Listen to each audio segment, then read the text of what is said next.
There is an old practice in the Virginia mountains that most people have never heard of, and that the people who have heard of it generally wish they hadn't. It goes by different names in different counties. In Buchanan County, the old-timers called it the courtesy. In Dickinson County, the name was the welcoming. In the deep hollows of Russell County, where the families that kept the practice the longest had lived since before written record could account for them, they called it simply the opening, as in, we keep the opening, or the Caldwells have always kept the opening, or said quietly to a stranger who had arrived at the wrong house at the wrong time, "You should go, we're keeping tonight." The practice was this: on certain nights, determined by criteria that varied from family to family, and that were not written down and were not discussed with outsiders, a family would open their home, not to guests in the ordinary sense. They would open their door, the front door, the main door, the door that faced the road or the hollow or whatever approach the land provided, and they would leave it open, and they would wait. What came to the door on those nights was not family, was not neighbor, was not anything that the visitors who arrived by ordinary roads in the ordinary dark could be, because the road to that particular door on that particular night was not the road it usually was, and the dark was not the ordinary dark. The families that kept the opening did so because their families had always kept it, because the alternative, stopping, failing to open, letting the night pass without the door being open, was worse than keeping it. Nobody who kept the practice could explain exactly what worse meant. The knowledge of it was specific without being articulable, the way the knowledge of certain dangers is specific in children who have been taught to fear them before they were taught the words for fear.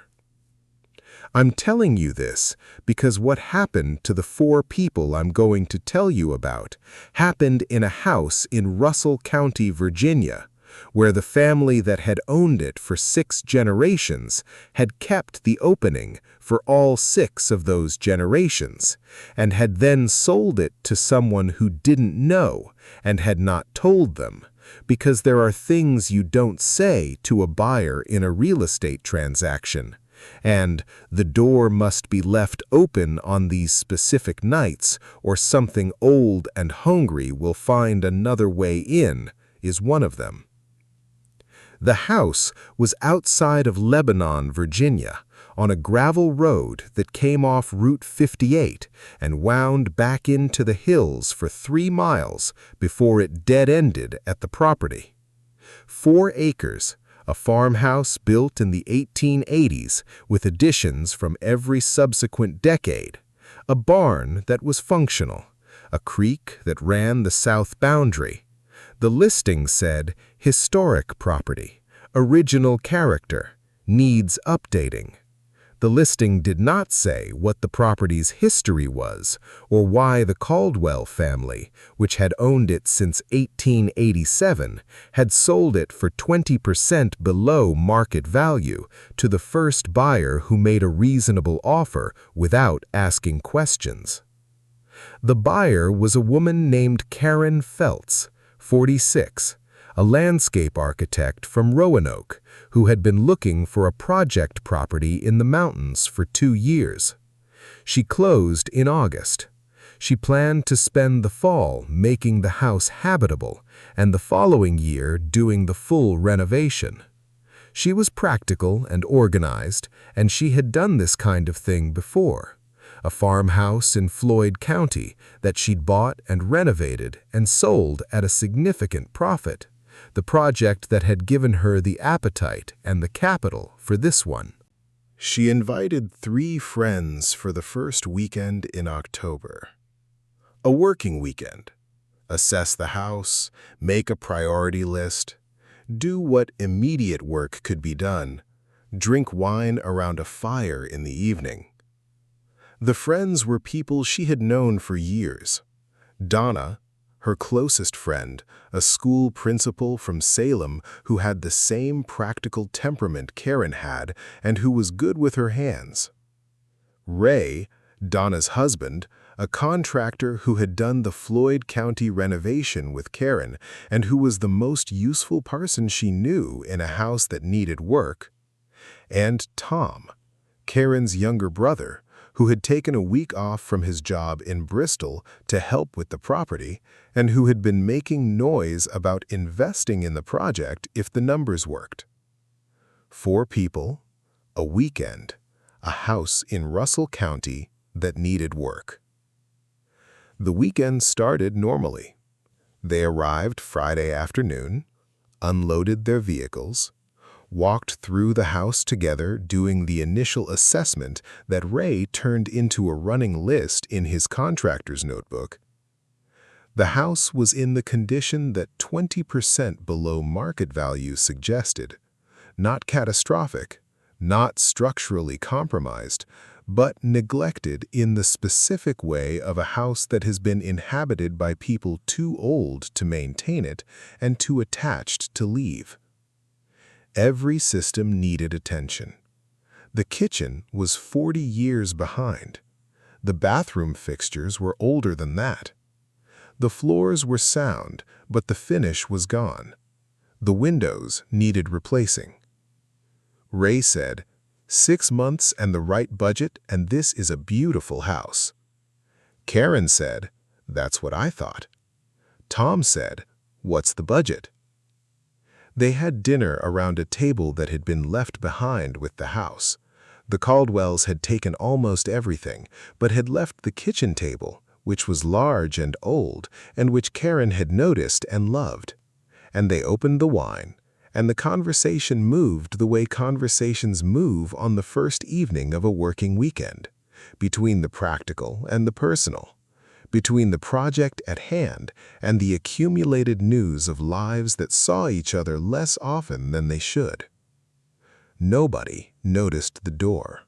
It was Donna who noticed it, just before 10, when she went to the kitchen for another bottle and came back and said, "Did someone open the front door?" They looked. The front door, a heavy original door, solid wood, the kind of door that required deliberate action to open, was open. Not ajar, not cracked, open, fully, standing open on the October night, the dark of the hollow coming in through the frame, the smell of the October air and the creek, and the particular smell of a rural Virginia night in early autumn. Ray said, "I probably didn't close it all the way when I came in with the last load." Karen went and closed it. She had to lean into it. The door was heavy, and the frame had settled over the years, and it required effort to seat it properly. She closed it and turned the old iron latch and went back to the table. At 11, when they were cleaning up and talking about bed, the door was open again. Karen looked at it. Ray looked at it. The iron latch was in the closed position, the latch that required deliberate rotation to disengage, not the kind of latch that opened on its own with settling or expansion. Tom said, "Old latch, old door, old house." Karen went and closed it again. She checked the latch twice, pressing her hand against the door to make sure it was fully seated. She went to bed. At 2 in the morning, she awoke to the sound of the door. Not a sound of the door opening. She would have noticed opening, the weight of it, the effort it required. The sound of the door open. The specific sound of a night coming into a house through an open door. The change in air pressure. The way the ambient sound of outside entered the interior. The cold that had no business being in the upstairs hallway coming in through the open door 2 floors below. She lay in the bed and she listened. From downstairs, from the direction of the open door, she heard footsteps. I want to be careful here about the word footsteps. I want to use it, and I want to be precise about why I'm using it and what I mean. The sound was bipedal, 2-point, evenly spaced, the rhythm of upright locomotion. This is why I'm using the word footsteps. The reason I want to be careful is that what she heard coming through that door did not sound like a person walking. It sounded like something that had learned to walk the way a person walked, and had gotten the mechanics right, the 2-point rhythm, the weight distribution, the pacing, but had not gotten the sound right. The sound was slightly wrong in a way she could not immediately specify, and spent the next hour lying rigid in her bed trying to specify. Too slow, not shuffling, not dragging, deliberate, considered, one step placed and waited before the next was attempted.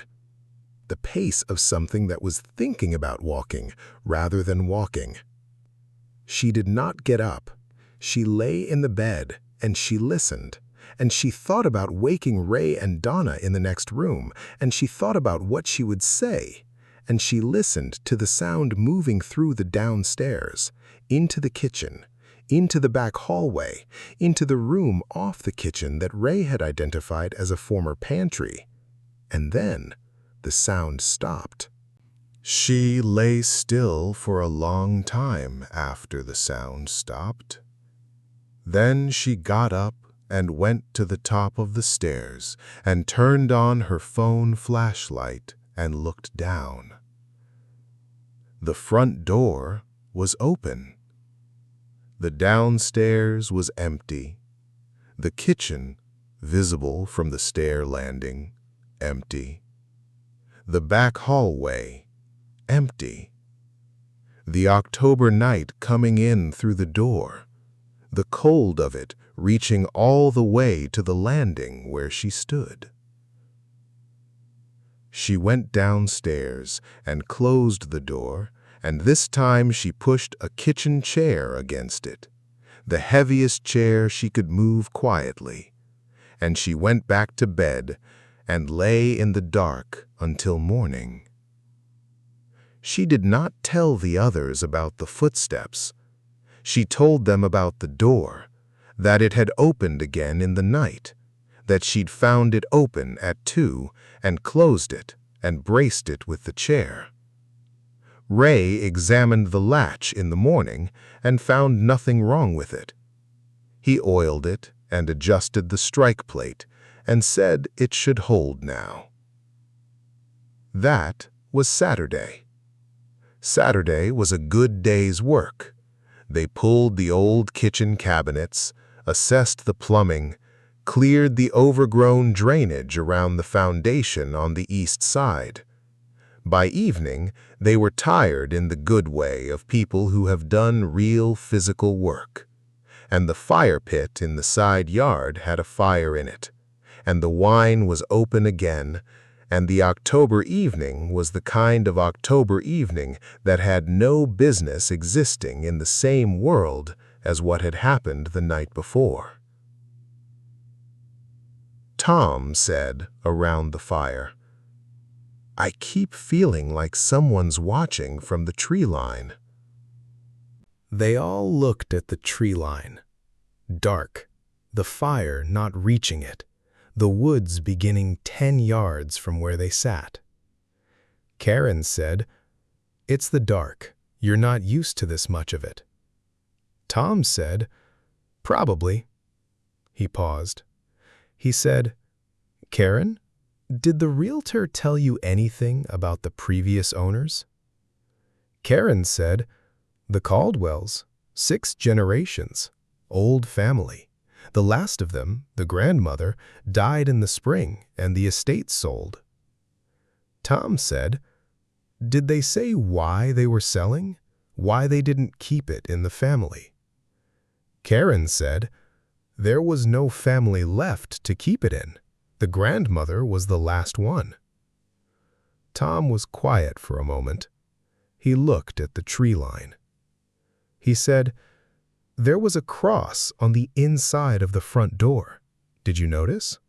Old, carved right into the wood. I thought it was decorative, but it's deep. Someone put a lot of effort into it." Karen said she hadn't noticed. Ray said he'd seen it, had assumed it was decorative. Donna said, "A lot of old farmhouses in the mountains have things carved on the doors, protective symbols, mountain superstition." Tom said, "This one faces in." They looked at him. He said, "The cross faces inward, into the house, not out toward whoever comes to the door. Inward, like it wasn't meant to keep something out." Donna said, "Like it was meant to keep something in." The fire crackled. The tree line was dark and still. The October night was exactly what it was. Beautiful and cold and full of the ordinary sounds of a rural Virginia hollow after dark. Karen said, "Let's go in." They went in. Tom looked at the cross on the inside of the front door for a long time before he followed.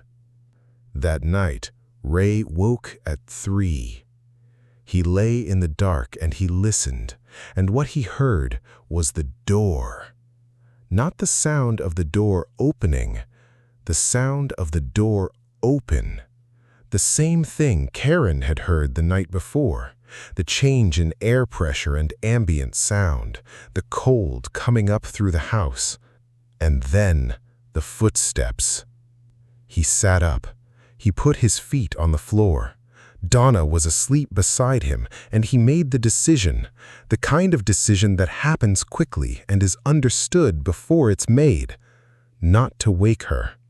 He reached for the work flashlight he'd left on the floor beside his pack, the big LED he used on job sites, enough lumens to make a room look like noon. He went to the bedroom door and opened it and stood at the top of the stairs with the flashlight.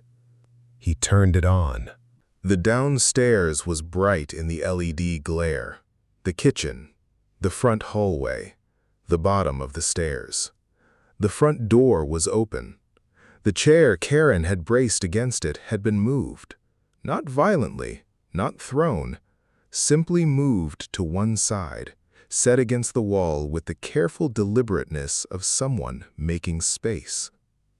At the bottom of the stairs, in the front hallway, something was standing. Ray had the flashlight on it for perhaps 2 seconds before it moved.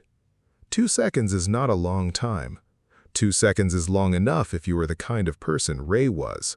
A contractor, a practical man, a person who looked at things for a living and understood what he was seeing and what he wasn't seeing, and the difference between them. He had looked at a lot of things in his life and understood in those 2 seconds what he was looking at. He was looking at something that was not a person and that had learned to hold itself like one. Not in the details, in the broad impression. The height was right. The general configuration of the shape was right, upright, bilateral, proportioned in the rough way of a standing human being.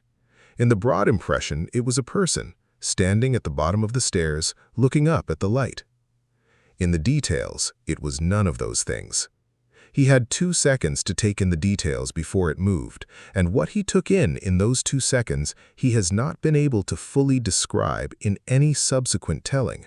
Not to Karen, not to Donna, not to the investigators who spoke to him afterward, not to anyone. What he has been able to say is this: the details were wrong in a way that had nothing to do with proportion or dimension or any measurable physical quality. The details were wrong the way a person's face is wrong when something has happened to them that has happened too fast for the face to catch up. The features all present, all in the right places, but the expression behind them absent. The animating quality that makes a face, missing from what he was looking at. He said, "There was nobody home." He said it repeatedly in the days after when people asked him to describe what he'd seen. There was nobody home, like a house with the lights on and nobody in it.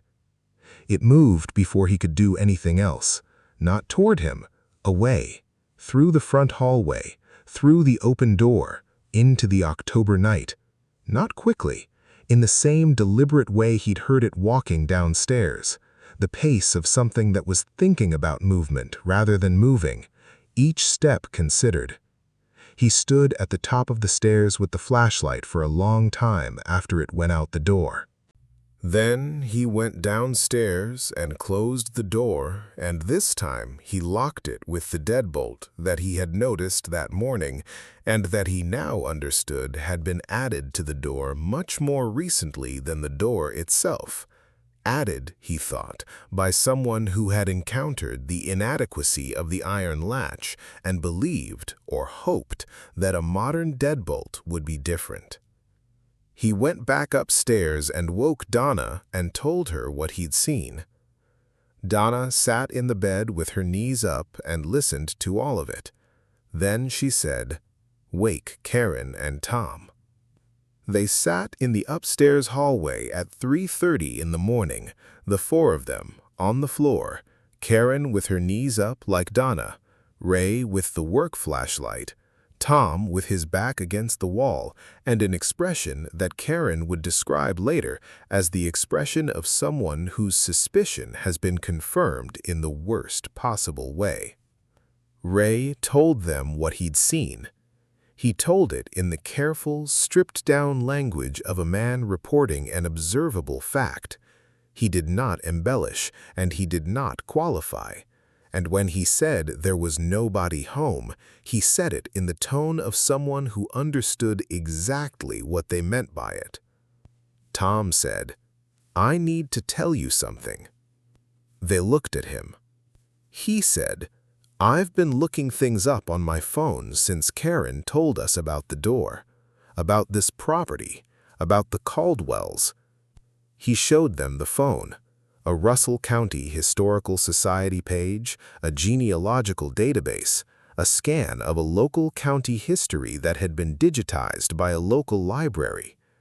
He had been reading for 24 hours since the conversation around the fire when Karen had mentioned the Caldwells, and what he had found he laid out for them in the upstairs hallway at 3:30 in the morning while the deadbolt held the front door against whatever was outside it. The Caldwells had been in Russell County since the county's founding. They were in the early land records, in the church records, in the county histories. An ordinary Virginia mountain family in most respects, farmers, later some of them in the mines, the usual trajectories of a mountain family across 2 centuries. Except for the door. The county history, published in 1962, had a chapter on local customs and folk practices. The kind of chapter that regional histories included in that era, with a mixture of affection and condescension, treating the old ways as quaint survivals worth documenting before they disappeared. In that chapter, in a section on protective practices and household customs, there was a single paragraph about what the author called the welcoming custom, which he attributed to several old families in the county, including the Caldwells. Tom read it aloud. The paragraph said that certain families in the county maintained a practice of leaving their doors open on specific nights, nights determined by the family's own tradition and not shared with outsiders, to allow what the author delicately called mountain spirits to pass through. The author noted that this was understood by the families as a reciprocal arrangement. The spirits were given passage through the house, the family was given protection from them. The author noted that families who had abandoned the practice or whose line had died out were said to have experienced difficulties, and he listed 3 examples with dates which he presented with evident skepticism. The last example was dated 1931. In 1931, the author wrote, a family in the county, he did not name them, had failed to keep the opening on the appointed night because the patriarch had died the previous week, and the family was in mourning and had not thought of it. The following week, the author wrote, the family had experienced what neighbors described as a visitation. He used that word, a visitation. He did not describe its nature. He wrote that after the visitation, the surviving family members had left the property, and the property had stood empty for 11 years before being purchased by another family who had no knowledge of the history. Tom put the phone down. In the hallway, in the 3:30 dark, they sat with this. Donna said, "What nights?" Tom said, "The paragraph doesn't say, but—" He paused. He picked up the phone again. He had a second tab open. He showed them a genealogical database entry for the Caldwell family, the grandmother's death record. She had died in April. The estate had closed in August. Karen had taken possession in August. Tom said, "She kept the opening for her whole life. She was the last one. When she died in April, whatever nights the opening was kept on, the first one after her death in April, the house was empty. Nobody knew to keep it." He looked at them. He said, "I think we're living through the consequences of 6 months of a door that should have been opened and wasn't." They did not sleep again that night. At 5 in the morning, in the first gray of a Sunday dawn, Karen said, "We leave at first light." Nobody argued. The practical woman from Roanoke, with the landscape architecture degree and the Floyd County renovation on her resume, and the budget and the project plan, she said it simply and meant it completely, and nobody argued. They packed what they needed, the essentials, the valuables, the things they'd brought for the working weekend that mattered. They did not take everything. They left what they left because the leaving was more important than the thoroughness. At 6:15, in the full gray of morning, they carried the last loads to their vehicles. Ray was last. He stood in the hallway with the work flashlight, and he looked at the front door. The deadbolt, the iron latch beneath it, the carved cross on the interior of the door that faced inward, that had never been meant to keep something out. He looked at the cross for a long time. Then he turned the deadbolt to the open position. He rotated the iron latch. He opened the door. The October morning came in, cold, gray, the hollow still in the specific stillness of very early morning, the creak audible, the trees dark at the edge of the property. He left the door open. He walked to his truck and got in and drove out the 3 miles of gravel to Route 58. He did not look back. He did not tell the others what he'd done until they were on the highway, 20 miles from Lebanon, and Donna asked him why he was so quiet. He told them. Nobody said anything for a moment. Then Karen said, yes, that was right. And then nobody said anything else for a long time, because they were 20 miles from Lebanon, and the October morning was going gold and ordinary outside the windows, and the highway was full of people who would never know what they didn't know about the houses in the Russell County hills, and the doors that had to be left open, and what came to them on the appointed nights. And the 4 of them were in the middle of all that ordinary life, and they were carrying what they carried, and they knew what they knew, and the knowing was going to be with them for the rest of their lives. Karen Feltz sold the property in January.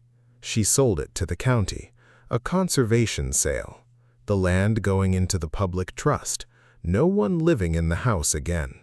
She lost money on the transaction. She has not said publicly why she sold or what happened the weekend in October, and she won't. The 3 people who were there with her won't either. But I know about it because Tom Feltz is the cousin of a man who was my neighbor in Abingdon for 6 years, and Tom told his cousin, and his cousin told me, in the way that stories move in the mountains, person to person, the long way around, arriving years after the event with the shape of truth still intact because the people who passed it along understood that the shape of it was what mattered, and the shape had to be kept. What I want to tell you, the thing that Tom told his cousin and his cousin told me, and that I'm telling you now, is not the footsteps or what Ray saw at the bottom of the stairs, or the cross on the inside of the door. Those are the facts of the story, and the facts are frightening enough. What I want to tell you is what Tom said at the end of his account, the last thing he said before he and his cousin moved on to other subjects, the way people do when a thing has been said and held and can be set down now. He said, the worst part wasn't the thing at the bottom of the stairs. His cousin asked him what the worst part was. Tom said, the worst part was that after Ray opened the door and we drove away, on the highway 20 miles gone, I looked back, just looked back out the rear window. I don't know why. Reflex. He said, the road behind us was empty, highway, ordinary, cars in the other direction, the ordinary Sunday morning. He said, but at the edge of what I could see, at the point where the highway curved and Lebanon was no longer visible, there was something on the road. His cousin asked him what. Tom said it was walking, coming away from Lebanon, coming in the direction we were going. He said it was too far to see clearly. The distance made it small, but it was walking in the deliberate way, the considered way, each step placed and waited before the next. He said, I watched it until the highway curved and I couldn't see it anymore. His cousin said, it was following you. Tom said, I don't think so. He said, I think it was just walking. I think it walks wherever it walks, and we happened to be in the direction it was going. I think. He stopped. He said, I think the door being opened mattered. I think Ray was right to open it. I think the 6 months of the door not being opened on the right nights had built up something, pressure, accumulation, the debt of 6 months of a passage not being given, and that the opening released some of it, let some of it out to go where it was going. He said, but not all of it. Some of it was still on the road. Some of it is probably still on the road. He said, that's the thing about these old arrangements. You can catch up part way. You can open the door and do what should have been done and release what built up in the interim. But 6 months of unopened nights in a Russell County hollow, 6 months of what came to that door and found it closed and had nowhere to go. You can't open it all at once. It's been walking ever since. The house on the gravel road outside Lebanon is county property now. No one lives there. The Conservation Trust maintains the land. The barn is used for equipment storage. The farmhouse stands. The front door is always open. The county maintenance workers who service the property leave it that way. Nobody told them to. Nobody explained why. They started finding it open and stopped closing it, the way you stop closing a door that keeps opening, and now it is understood among the small group of county workers who know the property that the door is left open, and that is simply how it is. One of them, a man named Curtis, who has worked for the county for 20 years and who grew up in Russell County and knows what there is to know about Russell County, when a younger colleague asked him once why the door was always open, said this. He said, some doors are supposed to be open, and when you don't know why, you leave them open anyway, because the knowing of why doesn't matter as much as the doing of it. The younger colleague asked, open for what? Curtis looked at the hollow and the tree line in the October morning, which was the same October morning it always was in Russell County, cold and beautiful and full of the ordinary sounds of a rural Virginia hollow. He said, "For what needs to come through?" He said, "Always has been." He picked up his equipment and went to work, and he did not say anything else about it because there was nothing else that needed saying. And the door was open, and that was what mattered. The door is open. Whatever needs to come through, comes through. Whatever is still walking the roads of Russell County on the appointed nights comes to the door and finds it open and passes through, the way it always did, the way the Caldwells kept it, the way the arrangement always was between the people in these mountains and the things that moved through the mountains alongside them, the way it still is, the way it will be. The door is always open.